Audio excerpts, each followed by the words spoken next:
चला तर मग क्रिस्पी गोल्डन चिकन स्नॅक बनवूया. यालाच तुम्ही टूथपिक चिकन असंही म्हणू शकता. हा स्नॅक तुम्ही स्टार्टर म्हणून किंवा संध्याकाळच्या खाण्यासाठी सर्व्ह करू शकता. ही क्रिस्पी चिकनची रेसिपी आपण अर्धा किलो चिकन घेऊन बनवणार आहोत. हे बोनलेस चिकन आहे आणि त्याचे छोटे छोटे तुकडे करून घ्यायचे आहेत. चिकनवर अर्धा लिंबू पिळून घ्या. चिकनच्या प्रमाणात मीठ घाला. लिंबाचा रस आणि मीठ चिकन सोबत चांगले मिक्स करून ते बाजूला ठेवा. तोपर्यंत आपण एक हिरवा मसाला तयार करूया. त्यासाठी 1/4 कप हिरव्या कांद्याची पात, 3 ते 4 हिरव्या मिरच्या आणि 1 मूठभर कोथिंबीर घ्या. या तिन्ही गोष्टी मिक्सरच्या भांड्यात घाला आणि पाणी न घालता थोडासा भरडसर वाटून घ्या. आता हा हिरवा मसाला चिकनवर टाका. यानंतर त्यात 1 चमचा आलं लसूण पेस्ट घाला. अर्धा चमचा काली मिरी पावडर घाला.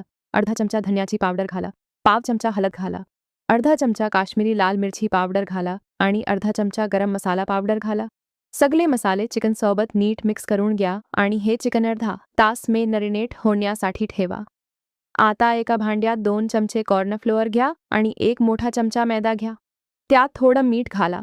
अर्धा चमचा काली मिरी पावडर घाला आणि अर्धा चमचा कुटलेली लाल मिरची घाला.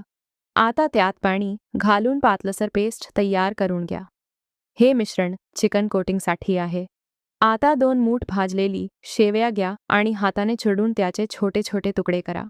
आता मॅरिनेट झालेल्या चिकनकडे येऊया. अशा प्रकारच्या टूथपिक घ्या आणि एका टूथपिकवर 2 ते 3 चिकनचे तुकडे लावा. सगळ्यात आधी हे चिकन कॉर्नफ्लोअर आणि मैद्याच्या मिश्रणात नीट कोट करून घ्या. त्यानंतर ते शेवयामध्ये घालून चांगले कोट करा.